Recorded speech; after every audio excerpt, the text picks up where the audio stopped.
చేసెను, సంఘము నుండి వధువును పిలిచెను, లోకము నుండి వేరుగా చేసెను, సంఘము నుండి వధువును పిలిచెను.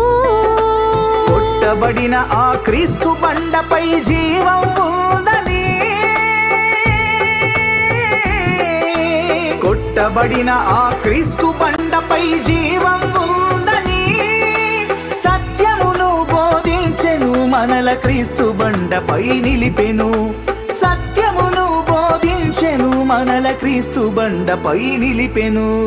నమ్మకముంచాలి, హృదయ మార్పును కోరాలి, సిద్ధము ఉండాలి, పరలోకం చేరాలి.